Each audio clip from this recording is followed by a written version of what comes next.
नमस्कार, स्वागत है आप सभी का कालचक्र में। मैं हूं विपनेश माथुर और मेरे साथ हैं प्रश्न कुंडली विशेषज्ञ पंडित सुरेश पांडे जी। पंडित जी, बहुत बहुत स्वागत। धन्यवाद।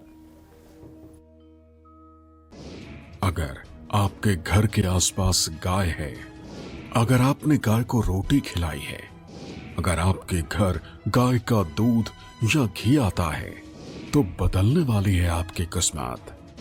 देखिए काल चक्र।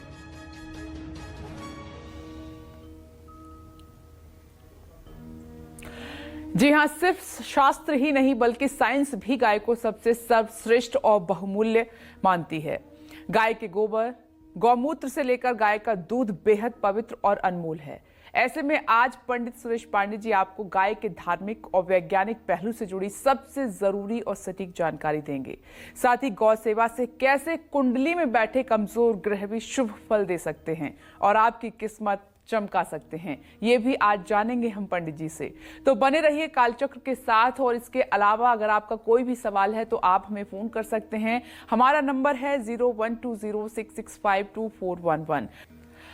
तो चलिए आज की अपनी खास चर्चा की हम शुरुआत करते हैं। और आप जानते हैं, जैसा कि हमने आपको बताया और आपने कई बार सुना भी होगा कि शास्त्रों में गाय के महत्व की बात कई बार कही गई है।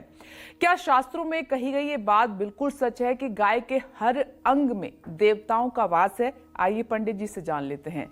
पंडित जी, क्या ये बात एकदम सत्य है? एकदम सत्य है, परम सत्य है जी। और सतयुग से लेकर के आज तक सत्य है। गाय एक मतलब कि धरती पर परम सत्य है।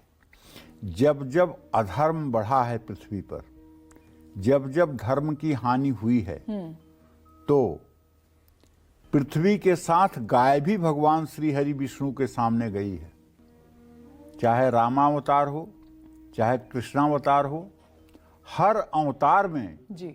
गाय पृथ्वी के साथ जाकर के भगवान के सामने, परम ब्रह्म परमेश्वर श्री कृष्ण के सामने जाकर के, या ये कहो श्री हरि विष्णु के सामने जाकर के गाय और पृथ्वी ने जब पुकार किया है, तो प्रभु ने पृथ्वी लोक में आना स्वीकार किया है। जो लोग भी सनातन धर्म के बारे में थोड़ा सा भी जानते होंगे जी। और जिन लोगों ने भी कथाएं पढ़ी होंगी, रामचरितमानस ही अगर आपने पढ़ा होगा, मान लीजिए रामचरितमानस तो एक ऐसा ग्रंथ है विपनेश, जिसमें चारों वेद, 6 शास्त्र, 18 महापुराण और सभी उपनिषद और गीता और भागवत का जो मूल तत्व है, वो श्री रामचरितमानस में गोस्वामी तुलसीदास जी ने इतने अच्छे ढंग से परोसा है कि जिसकी कोई कल्पना नहीं हो सकती।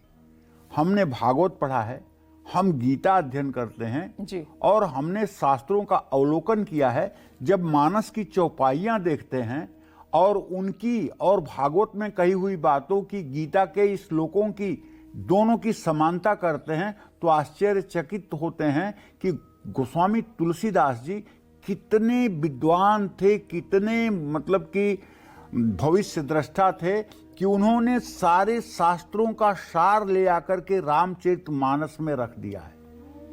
सिर्फ अगर रामचरितमानस का सम्यक प्रकार से अध्ययन हो जाए जी। तो और किसी शास्त्र की आवश्यकता ही नहीं है। अब रामचरितमानस में जब भगवान प्रकट होते हैं कौशल्या जी के सामने, तो अंतिम चौपाई लिखते हैं गोस्वामी जी, विप्रधेनु सुर संतहित लीन मनुजय अवतार, निज इच्छा निर्मित तनु माया गुण गोपार। विप्र धेनु, धेनु कहते हैं गाय को जी। विप्र धेनु सुर, सुर कहते हैं देवता को। विप्र धेनु सुर मतलब गाय, पृथ्वी और धेनु, गाय, पृथ्वी, देवता, इन लोगों के कल्याणार्थ, विप्र, इन लोगों के कल्याणार्थ भगवान अपने माया से ही शरीर को धारण करते हैं और इस पृथ्वी के अधर्म रूपी भार को हटाते हैं। जी बिल्कुल। तो कहने का आशय यह है कि प्राचीन ग्रंथों में सुरभि, कामधेनु, पद्मा, कपिला जैसी गायों का महत्व बताया गया है। गाय का गोबर, जिसको गोमय कहते हैं, गौमूत्र ये दरिद्रता का नाश करने वाले हैं। कहते हैं ना कि गाय का मूत्र, गाय का गोबर, गाय का घी, गाय का दूध, गाय की दही, ये पांचों चीजों को मिला करके जो व्यक्ति 3 बार प्राशन कर लेता है, इसको पंचगव्य कहते हैं भाई सनातन धर्म में। क्या कहते हैं? पंचगव्य। किसी भी बड़े यज्ञ अनुष्ठान के पहले पंचगव्य प्राशन अवश्य कराया जाता है। केवल उस समय ओम केशवाय नमः, माधवाय नमः, नारायणाय नमः जल से काम नहीं चलता है। उस समय पंचगव्य का 3 बार प्राशन जरूर कराया जाता है। और ये पंचगव्य है क्या? गोमूत्र है, गाय गोमय, गाय का गोबर, गाय का घी, गाय का दूध, गाय की दही, ये पांचों चीजों को पंचगव्य माना गया है। और ये मान्यता है सनातन धर्म में कि जो व्यक्ति एक बार पंचगव्य का प्राशन कर लेता है वो 21 दिनों तक सर्वथा शुद्ध बना रहता है और सब प्रकार के याज्ञिक कर्मों के करने के लायक हो जाता है। इतनी बड़ी बात है कि पंचगव्य का सेवन करने से आप 21 दिन तक लगातार पवित्र बने रहेंगे। अपवित्रता आपका स्पर्श नहीं कर सकती है। अब गौमूत्र का अथर्ववेद, चरक संहिता, राजतपटु, बाणभट्ट, अमृत सागर, भाव सागर, सुश्रुत संहिता में सुंदर वर्णन किया गया है। पद्म पुराण के अनुसार गाय के मुख में चारों वेद का निवास है। गाय के सींग के मूल में सदा ब्रह्मा और विष्णु प्रतिष्ठित रहते हैं। गाय के सींग के अग्रभाग में तीर्थराज प्रयाग प्रतिष्ठित हैं। भगवान शिव सींग के मध्य में स्थित हैं। गौ के ललाट पर मां गौरी, नासिका के अग्रभाग में स्वामी कार्तिकेय, नासिका के दोनों पुटों में कंबल और अश्वतर, ये दोनों नाग प्रतिष्ठित हैं।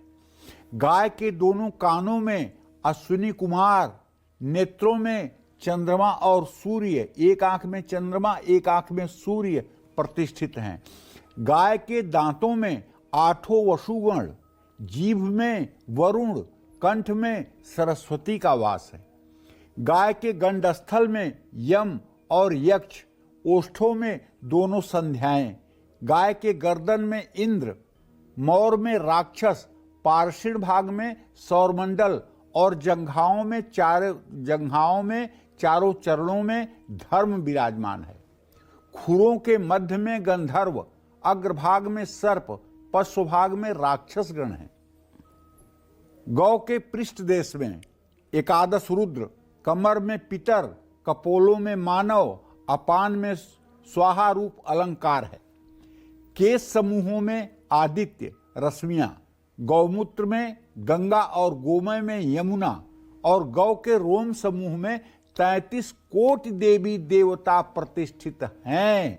इस बात को सनातन धर्म मानता है। इसीलिए गाय हमारी सर्वप्रथम वंदनीय पूजनीय है और वो हमारी हृदय प्राण है। अगर सनातन धर्म में किसी का जन्म हुआ है तो उसके लिए गाय सर्वोपरि पूजा का विधान है। गाय साक्षात देवता है, इसमें कोई संदेह नहीं है। और गाय की सेवा करने से 33 कोटि देवी देवताओं के पूजन का फल प्राप्त होता है। और इकलौती गाय की सेवा करने से सारे ग्रहों की विपरीत स्थितियां अनुकूल हो जाती हैं। भगवान श्री कृष्ण ने जब अवतार लिया द्वापर में तो उन्होंने गायों के पीछे अपना बाल्यकाल व्यतीत किया। वो गायों के पीछे पीछे घूमते थे। सोचो, जो अखिल ब्रह्मांड को अपने एक रोमकूप में धारण कर सकता है, जो अखिल ब्रह्मांड को एक रोम में धारण कर सकते हैं, वो श्री हरि जब मानव रूप में कृष्णावतार में आते हैं तो गाय के पीछे पीछे घूमते हैं। गाय की कितनी बड़ी महत्ता है। गाय के पैरों से जो धूल उड़ती है वो नंदनंदन के चेहरे पर जाती है, वो नंदनंदन के शरीर पर जाती है। कितनी पवित्र है गाय के चरणों से उठी हुई रज, जिसे श्रीहरि स्वयं धारण करते हैं। तो गाय की महत्ता इसी बात से समझ में आती है। जय मां विंध्यवासिनी। देखिए, जिस तरीके से पंडित जी आपको समझा रहे हैं, गाय की सेवा सर्वोपरि है। चलिए डिस्कशन को आगे बढ़ाते हैं और बात करते हैं गौ सेवा की। गौ सेवा कैसे हमारे जीवन से दुर्भाग्य को दूर कर सकती है, कैसे खराब सेहत ठीक कर सकती है और कैसे हमें सुखी बना सकती है, आइए जान लेते हैं। पंडित जी बताएं। ऐसा है विपनेश जी, जब हम लोग 5वीं क्लास में पढ़ते थे तो उस समय रहीम दास के दोहे नाम से एक चैप्टर हुआ करता था। उसमें था गोधन गजधन वाजधन और रतन धन खान, जब आवे संतोष धन सब धन धूरि समान। गाय को सबसे पहला धन माना गया था भारतवर्ष में, जी, इसीलिए कहा गया ना गौ धन। पहला धन क्या? गाय। गज धन, गौधन, गज धन। दूसरा धन क्या माना गया? हाथी। वाज धन, तीसरा धन क्या माना गया? घोड़ा। और रतन धन खान। अब इसके बाद रत्नों का बात आता है। माणिक्य, मोती, मूंगा, पन्ना, पुखराज, हीरा, नीलम, वैदुर्य मणि, ये रतन उसके बाद आते हैं धन के रूप में। लेकिन पहला धन जो है वो गाय ही है। लेकिन गायों की आज फिर हालत ऐसी क्यों है देश में? देखो बेटा, देश काल परिस्थिति के अनुसार उत्थान पतन की बात होती है। केवल आज की बात मत देखो। जब जब पृथ्वी पर पापाचार, अनाचार, दुराचार बढ़ा है, तब तब गायों की अवहेलना हुई है। जब जब भक्ति कमजोर पड़ी है, तब तक गायों का अपमान हुआ है।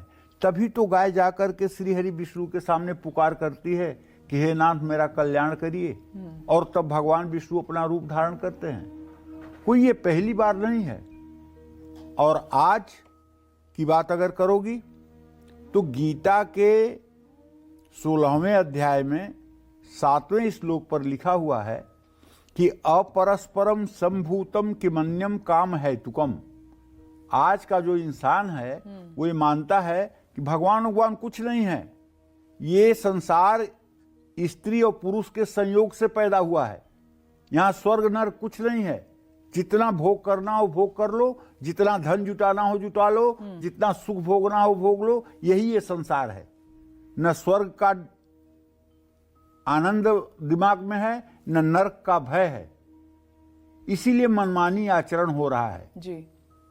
तो गाय ये भगवान द्वारा रक्षित और पालित है।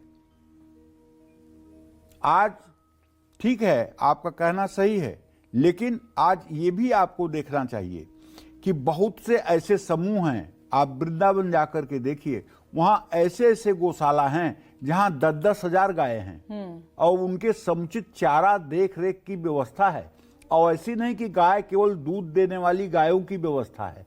जो गायें दूध नहीं देती हैं, जो गायें अंधी हैं, या जो गोवंश के बछड़े हैं, या गोवंश के जो बैल हैं, सांड हैं, उन सबकी देखरेख होती है।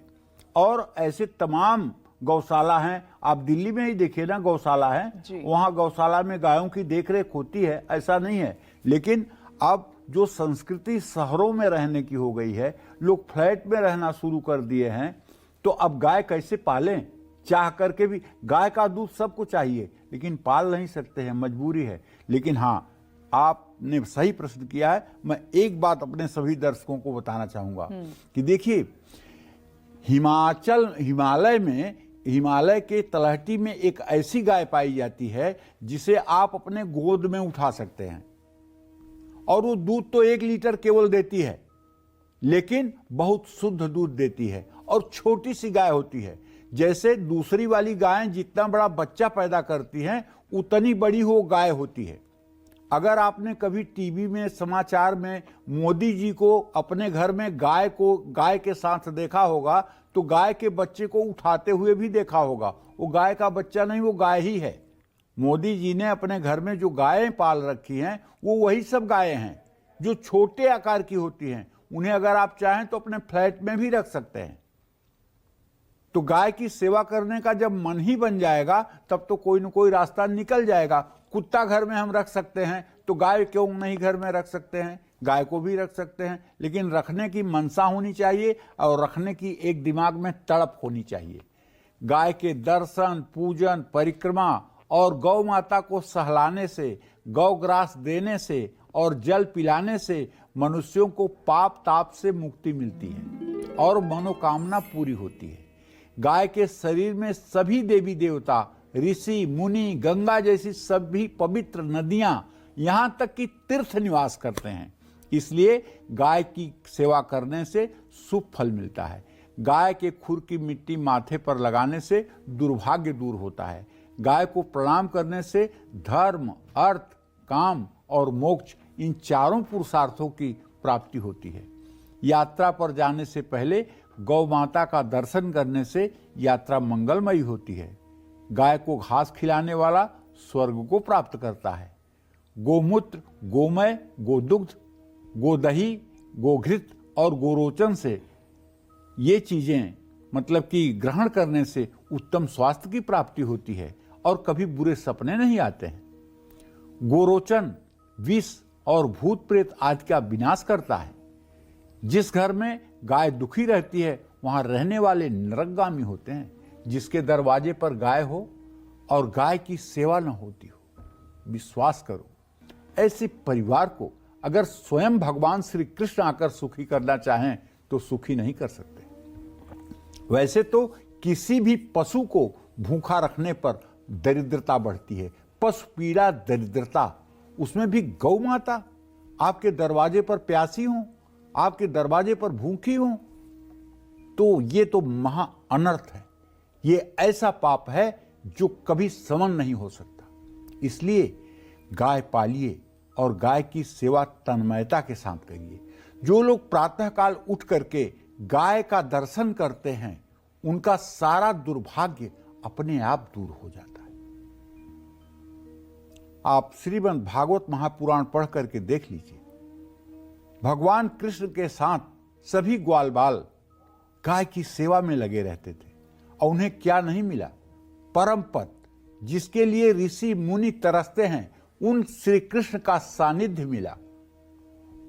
उन श्री कृष्ण का सानिध्य मिला जिनकी एक झलक पाने के लिए भगवान शिव अपने आप को गोपी बना लेते हैं। भगवान शिव अपने आप को गोपी बना लेते हैं और गोपी बना करके रास में प्रवेश करते हैं। तभी तो गोपेश्वर महादेव मंदिर वृंदावन में स्थापित है। उन श्री कृष्ण को ग्वाल बाल कितनी सहजता से उनका साहचर्य प्राप्त करते हैं। किसकी कृपा है भाई? गाय की कृपा है। गाय उसका एक कारण है। इसलिए गो सेवा बहुत बड़ी सेवा है। ये सूर्य, चंद्रमा, मंगल, बुध, बृहस्पति, शुक्र, शनि, राहु, केतु आपके कुंडली में कितना भी बुरा प्रभाव डाल रहे हों, अगर आप ज्यादा न कर सकें और महीने में एक बार जाकर किसी गौशाला में 1 घंटे का समय व्यतीत करें और अपने शक्ति सामर्थ्य के अनुसार गाय की सेवा करें, तो मैं दावे के साथ कह सकता हूं, चाहे जितना बढ़िया रतन पहन लीजिए, चाहे जितना बढ़िया रुद्राक्ष पहन लीजिए और चाहे जितने और दूसरे उपाय कर लीजिए, इस उपाय के सामने सारे उपाय छोटे पड़ जाएंगे। ये बात एकदम छाती की कह रहा हूं, आजमाई हुई बात कह रहा हूं। मेरे पिताजी घर गृहस्थी से बहुत मतलब नहीं रखते थे। उनका ज्यादा मतलब केवल पूजा पाठ में या एक रुमाल अपने कंधे पर रखते थे और वही अंगोछा गाय को पोंछते थे और फिर उसी अंगोछे को अपने कंधे पर रख लेते थे। और वो पूजा पाठ से जब उठते थे तो केवल गाय के पास ही जाते थे। गाय को भूसा, गाय को जल, गाय को रोटी, सब कुछ गाय के लिए ही। उनका पूरा समर्पण या तो पूजा पाठ में या तो गौ सेवा में, या तो पूजा पाठ में या तो गौ सेवा में। और उन्हें बहुत शांति और सुकून मिलता था।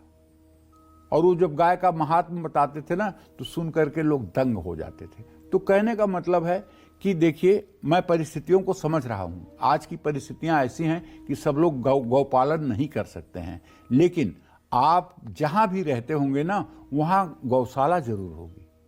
और जैसे आप अपने परिवार का भरण पोषण करते हैं, उसी तरह से अपने कमाई के थोड़े से धन से, 10 रुपए से ही सही, आपको गौशाला महीने में एक बार जरूर जाना चाहिए और गायों के लिए कुछ व्यवस्था जरूर करनी चाहिए। और मन में संकल्प रखना चाहिए कि प्रभु मुझे सामर्थ्य दीजिए कि मैं गौ सेवा कर सकूं। ये हर समय सोचिए, क्योंकि परम पूज्य प्रातः स्मरण पवित्र कीर्ति, ये स्वामी प्रेमानंद जी महाराज, जो साक्षात तत्वबोध महात्मा हैं, आत्म तत्व का जिन्हें बोध है, जो ब्रह्मज्ञानी हैं, वो कहते हैं कि गाय की सेवा से बढ़ करके कुछ भी नहीं है। अगर आप गाय की सेवा करते हैं और गाय में ही प्रभु का ध्यान करते हैं, तो आपकी सारी मनोकामना पूरी हो जाएगी। ये उनका शब्द है। वो कहते हैं कि गाय की सेवा से बढ़कर कुछ नहीं है। और जब कोई व्यक्ति पूछता है कि मैं अपने धन का कहां सदुपयोग करूं, तो उनका पहला उत्तर होता है कि आप अपना धन ले जाकर के किसी गौशाला में गायों को चारा पवाने में खर्च कीजिए। यही पहला उत्तर होता है। जितना सत्संग मैं उनका सुनता हूं, पहला दान वो बताते हैं कि गौसेवा में ले जाकर के अपने धन का सदुपयोग करिए, गौसेवा में अपने धन का सदुपयोग करिए। मैं भी उन्हीं की बात आप लोगों से कहना चाहता हूं कि यदि आपकी आमदनी ऐसी है कि जिसमें से आप 10 रुपया बचा सकते हैं, तो उस 10 रुपए का उपयोग आपको गौ सेवा में करना चाहिए। जय मां विंध्यवासिनी। आज पंडित सुरेश पांडे जी हम सभी को गाय के शास्त्रीय और वैज्ञानिक पहलू के बारे में बता रहे हैं, साथ ही गौ सेवा से मिलने वाले लाभ भी बता रहे हैं। अब अपनी चर्चा को और आगे बढ़ाते हुए बात करते हैं गाय के साइंटिफिक पहलू की। वैज्ञानिक रिसर्च गाय को कितना यूजफुल मानती है, आइए पंडित जी से जान लेते हैं। शास्त्रीय पहलू तो समझा दिया पंडित जी, अब साइंटिफिक पहलू क्या कहता है गाय के बारे में? देखो विपनेश, सनातन धर्म में कुछ भी ऐसा नहीं है जिसका अपना वैज्ञानिक आधार न हो और जो बिना आधार का हो।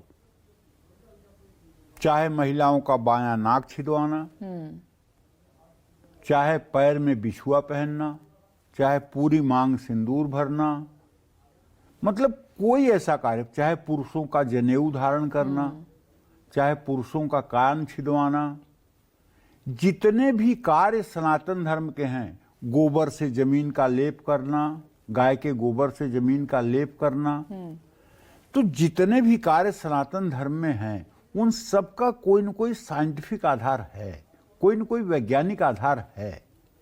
इसी तरह से गाय का दूध कई रोगों की रोकथाम करने में मदद करता है।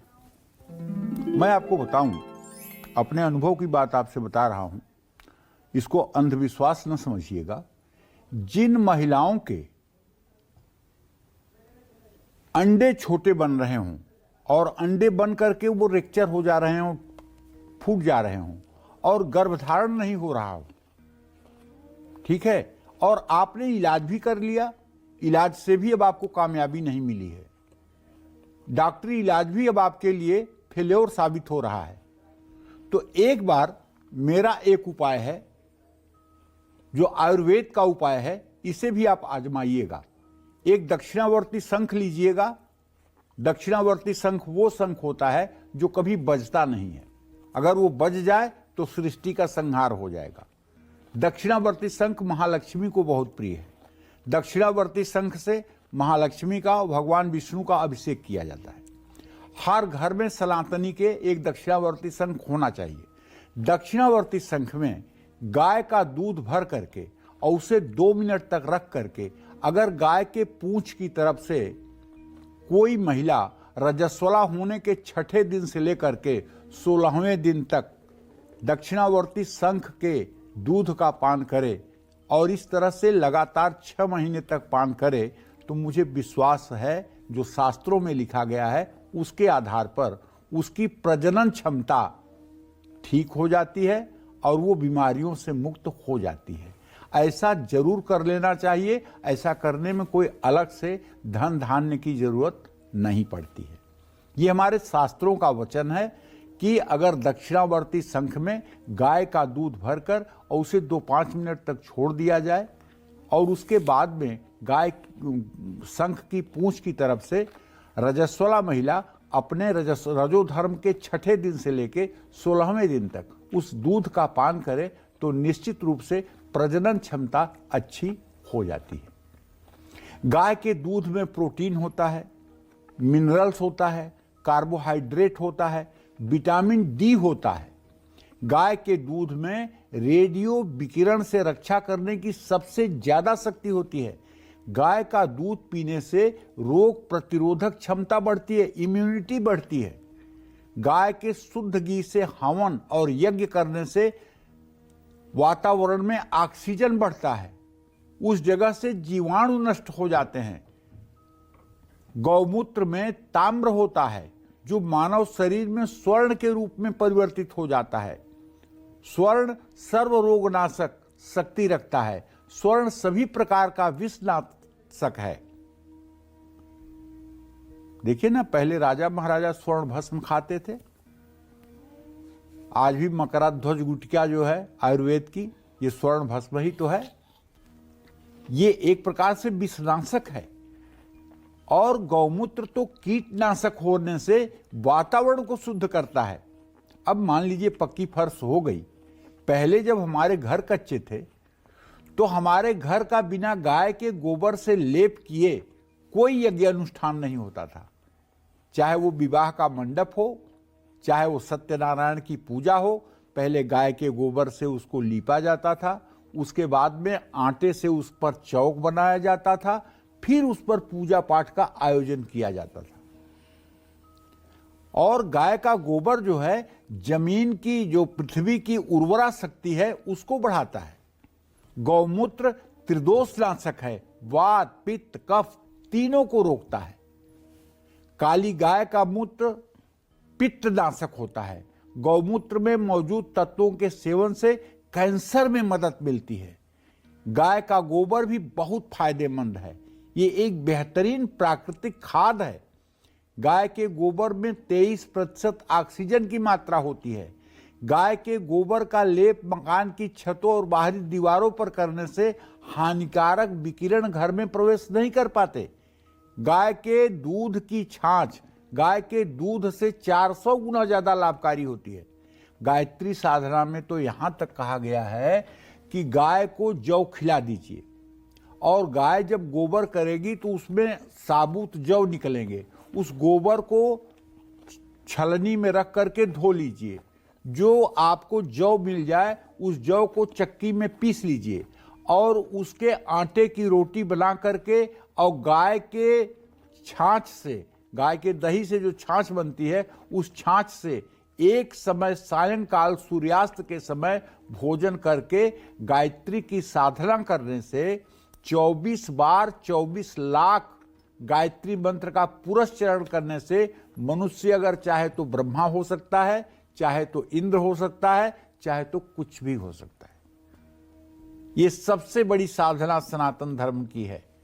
गाय के मक्खन में 40% जल तत्व होता है। ये बात समझ लीजिए। भगवान श्री कृष्ण को इसीलिए माखन मिश्री इतना प्रिय है। जय मां विंध्यवासिनी।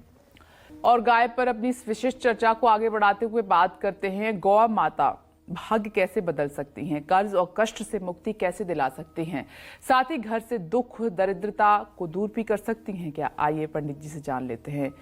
पंडित जी, इस बारे में बताइए, क्या ये संभव है? देखो, मैं तो कहता हूं जी, यदि आपके ऊपर 500 करोड़ रुपए का कर्ज है और अब आपको मरने के अलावा कोई रास्ता नहीं दिख रहा है, मुंह छिपाने के अलावा कोई रास्ता नहीं दिख रहा है, तो आप एक उपाय कर लीजिए। विश्वास करिए, चाहे जितना खराब ग्रह आपकी किस्मत में होगा सब ठीक हो जाएगा। आप रोज शुद्ध गाय के घी से 16 बार प्रातः 16 बार सायं श्री सूक्त का पहले पाठ कर लीजिए और श्री यंत्र की पूजा कर लीजिए विधि विधान से शास्त्र सम्मत। और उसके बाद तांबे के हवन कुंड में आम की लकड़ियां रख करके गाय के घी से चांदी के चम्मच से आम की लकड़ियों पर 16 आहुति हवन कर दीजिए। ओम हिरण्यवर्णाम हरिणीम सुवर्ण रजतस्रजाम चंद्राम हिरण्मयीम लक्ष्मीम जात वेदो मयावह स्वाहा। इस तरह से 16 मंत्रों को बोलते हुए 16 आहुति हवन कर दीजिए। और ये हवन घर की महिलाएं भी कर सकती हैं, पुरुष भी कर सकते हैं, बच्चे भी कर सकते हैं। जो शुद्ध उच्चारण कर सकता है वो सब कर सकते हैं। बस शुद्धता के साथ प्रातः सायं इस हवन को करना शुरू कर दीजिए। चाहे जितनी बड़ी दरिद्रता होगी, चाहे जितना बड़ा धन का अभाव होगा, महालक्ष्मी की कृपा से 6 महीने के अंदर आपको परिवर्तन नजर आएगा। बशर्ते आपका विश्वास होना चाहिए कि यह जो हम तपस्या कर रहे हैं इसका परिणाम हमें मिलेगा। संशयात्मा विनश्यन्ति, अगर मन में संशय रख करके करेंगे तो परिणाम नहीं आएगा। लेकिन अगर मन में पूरा विश्वास है कि महालक्ष्मी मेरे घर आएंगी तो आएंगी। अगर जो महिलाएं नित्य श्री सूक्तम के 16 बार तो जाने दीजिए, एक बार सुबह एक बार शाम पाठ कर लेती हैं और 16 आहुति हवन कर देती हैं, ऐसी महिलाएं जिस घर में जितने कदम रखती हैं वो महिलाएं नहीं रखती हैं, साक्षात महालक्ष्मी रखती हैं। किचन में जाएंगी, किचन की बरकत हो जाएगी। बेडरूम में जाएंगी, बेडरूम की किस्मत चमक जाएगी। ड्राइंग रूम में जाएंगी, वहां की किस्मत चमक जाएगी। ऐसी महिलाएं जो श्री सूक्त का सुबह शाम पाठ करती हैं, जो श्री यंत्र और महालक्ष्मी की पूजा करती हैं, ऐसी महिलाओं का दर्शन करने से भी दुर्भाग्य दूर हो जाता है। और क्या कहूं, क्यों महिलाओं के ऊपर इतनी लक्ष्मी मेहरबान क्यों है? तो रात्रि सूक्त में लिखा है, विद्या समस्ता स्तव देवी भेदा, स्त्रियां समस्ता सकला जगत्सु। सारे संसार की स्त्रियों में मां तुम ही विराजमान हो, तुम्हारे अलावा और कोई नहीं विराजमान है। जब माता स्त्रियों में विराजमान है और वही स्त्री जिसमें माता विराजमान है, जब वो आवाहन करती है महालक्ष्मी का, तो महालक्ष्मी उसके शरीर में आकर के स्वयं अपना चमत्कार प्रकट करती हैं। ऐसी महिलाएं अखंड सौभाग्यवती रहती हैं। ऐसी महिलाओं के पुत्र सूरज चांद की तरह चमकते हैं। ऐसी महिलाएं समाज में सम्मान पाती हैं। अगर अभी तक आपने श्री सूक्तम का पाठ नहीं शुरू किया है, अभी तक आपने श्री यंत्र की अभ्यर्चना नहीं शुरू की है, तो मैं तो कहना चाहूंगा आपको शुरू कर देना चाहिए। और गाय के घी की व्यवस्था करके चांदी के चम्मच से नित्य प्रातः सायं हवन करना चाहिए। जानते हैं, आपको एक बात बताऊं, आश्चर्य मानिएगा, लेकिन सोचिएगा बात मेरी कितनी सही है। जब भी कोई लड़की का पिता अपने बेटी की शादी करने जाता है तो क्या बेटी से पूछ के जाता है कि आपका पीरियड कब आएगा, आप अशुद्ध कब रहोगी, उस हिसाब से डेट रखूं शादी की? क्योंकि अशुद्धि में तो कोई पूजा होती नहीं है, अशुद्धि में तो कोई पूजा नहीं होती है। तो मंडप में तो भैया वहां विष्णु भी बुलाए जाते हैं, गौरी गणेश भी बुलाए जाते हैं, अरेमा भी बुलाए जाते हैं, हवन भी होती है। तो अगर उस समय लड़की अशुद्ध है तो फिर शादी कैसे होती है? सोचने की बात है ना। तो निर्णय सिंधु में लिखा हुआ है कि जब लड़कियां बैठती हैं यज्ञ मंडप में, गौरी गणेश कुबेर अरेमा की पूजा होती है, तो वहां भी गाय के घी से जो हवन कराई जाती है, जया होम, प्रायश्चित होम, ये सब जो हवन कराई जाती है, उससे उन लड़कियों की अशुद्धि तत्काल नष्ट हो जाती है और वो पूजा के योग्य हो जाती हैं। उसी तरह से अशुद्धि में भी रहने वाली महिलाएं यदि श्री सूक्त से गाय के घी से हवन कर दें तो उन्हें शुद्धत्व की प्राप्ति होती है, इसमें संशय नहीं है। निर्णय सिंधु में लिखा हुआ है, पढ़ करके देख लीजिए। अगर आपका किस्मत साथ नहीं दे रही है तो कपिला गाय के पैर की मिट्टी लेकर उससे अपने माथे पर वो तिलक करिए। गाय को घास खिलाकर उसकी परिक्रमा करने से सभी कष्टों से मुक्ति मिलेगी। जिस जमीन पर गाय को हर रोज स्नान कराया जाता है, उस जमीन पर घर बनाने से मां लक्ष्मी का वास हो जाता है। जिस घर में गौमूत्र छिड़का जाता है, वहां दुख और दरिद्रता का वास कभी नहीं होता है। घर के किसी भी भाग में गाय का गोबर लेपने से मां लक्ष्मी प्रसन्न होती हैं, कर्ज से मुक्ति मिलती है। जिस गाय की पूंछ जमीन का स्पर्श करती हो, ऐसे गाय को अगर गुड़ खिला दीजिए तो 7 जन्मों की आपकी पाप की स्थिति नष्ट होती है और ऐसी गायों के दर्शन करने से सब प्रकार का पाप नष्ट होता है। जिस गाय की पूंछ जमीन को छूती हो, ये गाय अनमोल है। जो भी व्यक्ति हर रोज गाय को स्नान कराता है उसे महापुण्य की प्राप्ति होती है। लेकिन हाथ जोड़ के कह रहा हूं, इस महापुण्य के चक्कर में इस जाड़े के महीने में ठंडे पानी से गाय को मत धो दीजिएगा कि गाय पता लगी बीमार हो जाए और मर जाए। अपने लाभ के लिए ये मत कीजिएगा। अगर बहुत नहलाने का मन है तो पानी अपने गीजर में गर्म कीजिए और जिस पानी से आप नहा सकते हैं उसी पानी से गौ माता को दोपहर में स्नान कराइएगा। कहीं ऐसा ना हो कि हम अपने स्वार्थ में, मतलब कि चाहे गाय को कष्ट भले हो जाए लेकिन हम अपना स्वार्थ सिद्ध करने के लिए गाय को ठंडे पानी से ही नहला दें। इतना विवेक तो सबको रखना चाहिए। जय मां विंध्यवासिनी। ये अपनी चर्चा को आगे बढ़ाते हैं तो क्या पंडित जी गौ सेवा करने से जो ग्रह दोष है वो भी हमारा दूर हो सकता है, हमें शुभ फल मिलेगा?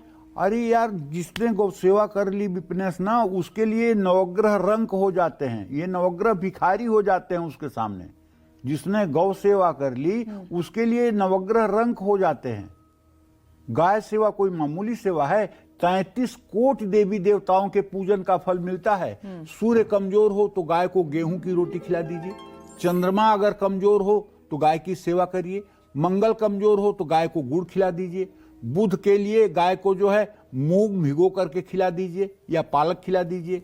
गुरु ग्रह खराब हो तो चने की दाल भिगो करके गुड़ के साथ खिला दीजिए। शुक्र ग्रह कमजोर हो तो गाय को पहली बनी हुई रोटी खिलाइए।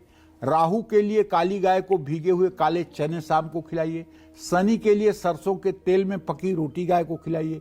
केतु के लिए आटे में तिल मिलाकर उसकी रोटी गाय को खिलाइए। आपके सारे नवग्रह ठीक हो गए। ना कोई अंगूठी पहनने की जरूरत, ना कोई रुद्राक्ष पहनने की जरूरत, ना कोई कंठी माला करने की जरूरत। सब सारा उपाय गाय से ही संभव है।